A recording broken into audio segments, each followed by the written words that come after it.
The two leading contenders in the race for the Republican presidential nomination are speaking at an event in Philadelphia today. Florida Governor Ron DeSantis and former President Donald Trump are delivering remarks at the annual summit hosted by Moms for Liberty. The organization has emerged as a powerful force in conservative politics since its establishment 2 years ago.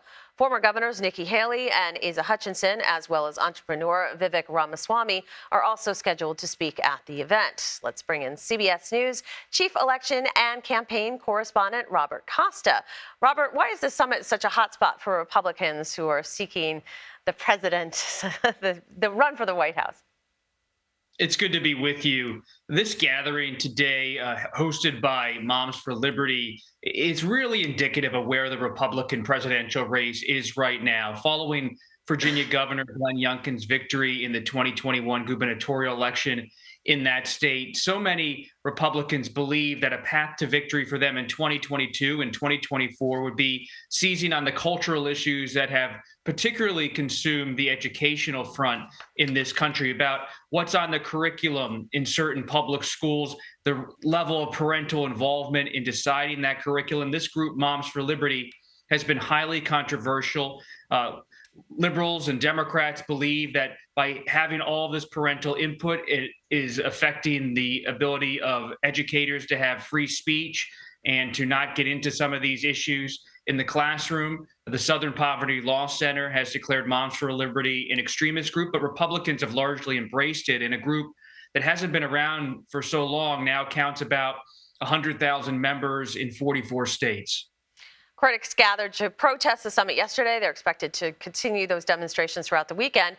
DNC released a statement earlier today lambasting Moms of Liberty, anti-freedom, history erasing, book burning. So what extent does the organization's agenda align with that of the Republican Party? It's aligned in an informal way with the Republican Party. Moms for Liberty has said it does not plan to endorse a presidential candidate in the Republican presidential race, so it's more of a gathering spot, a convening power they have inside of this group.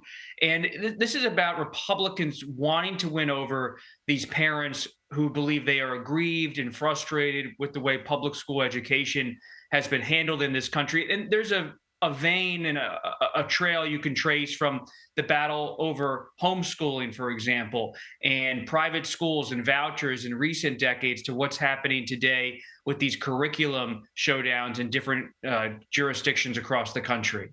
As I mentioned, both DeSantis and Trump are scheduled to speak at the summit. What do you think their messages are going to be, and how different are they going to be from each other?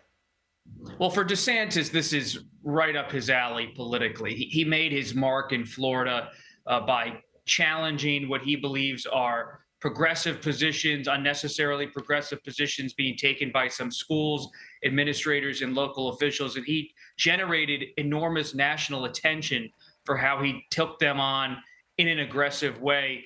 Trump has been less focused at times on the cultural issues, though he has waded into these waters over the past year, in part because some sources close to Trump tell me he can feel the heat from DeSantis among this demographic in the Republican Party. So he has been talking about, Trump has, things like transgender rights on the campaign trail, and saying that this is something he wants to make a focus in his campaign. But Trump has largely often focused more on nationalism, on immigration, on his own personal grievances than these particular cultural issues. All right, Robert, thank you so much.